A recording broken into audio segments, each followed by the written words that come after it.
to Transactional Writing Practice with ETETutor. So I'm not going to mess around. In these videos we read the question, we talk about the mark scheme, and we try to come up with some ideas together that you can use. So grab your pen and paper now and be prepared to pause the video. Great. So you know you've got a choice between two questions, but we're just looking at one question per video. So let's have a look at our first one. So there have been a number of serious traffic accidents involving children on a busy road in your area. Write a letter to your local council suggesting ways in which such accidents could be avoided. In your letter you could state why this issue is important to you, describe your personal experiences, explain how implementing your suggestions will improve the local community, as well as any other ideas you may have. Your response will be marked for the accurate and appropriate use of vocabulary, spelling, punctuation and grammar. 40 marks, roughly 45 minutes to spend on your response. That's going to include planning, writing and proofreading.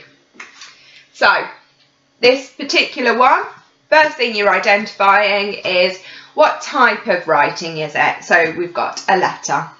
Chances are it's going to be a formal letter that you may be asked to write, like this one. So because it's a formal letter, you need to be using standard English and formal language throughout, so avoiding things like slang, making sure it's not too colloquial. Okay, letter writing.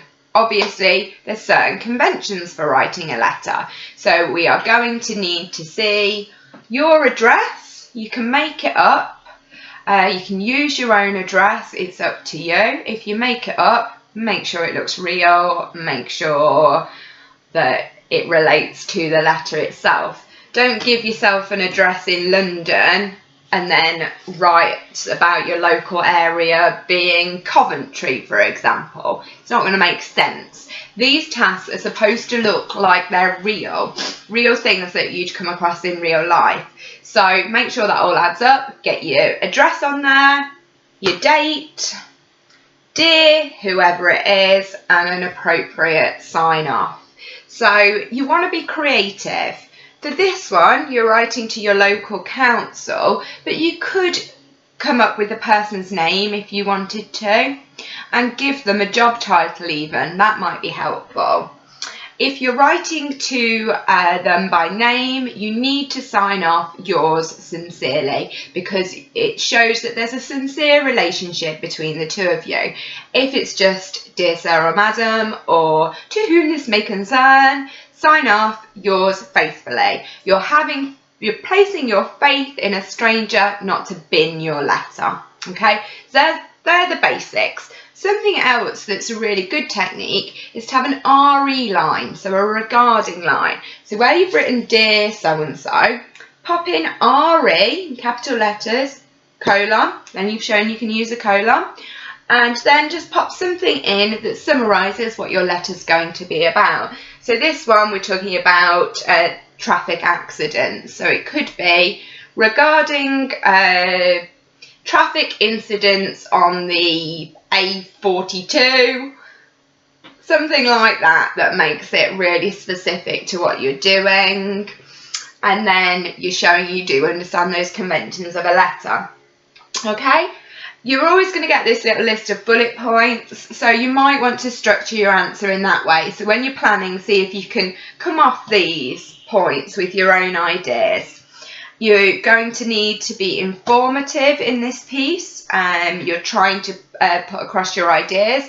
You might want to be persuasive as well, so there might be some anecdotal evidence or emotive language. We're talking about children in a traffic accident here, so that's definitely something that it makes logical sense to do. Terms of this particular task, where we're looking at serious traffic accidents, it would be great to include in your letter some made-up statistics. We're not expecting you to know statistics about everything in the whole world. You have to make them up, but again, try to make sure that they make sense. They're not too hyperbolic, and they relate really closely to the topic that you're covering. Another thing that you might want to include in a letter like this is some anecdotes from individual people. So you can actually put those in those people's words if you want to. You can put them in speech marks, and then you might be able to show that you've got some understanding of how language use varies an awful lot. Okay, that's enough. Don't want to go any further with it. If you're revising right now, just try to make sure that you watch videos that cover all the different tasks that you could possibly be asked to do. All right then, best of luck, and like and subscribe.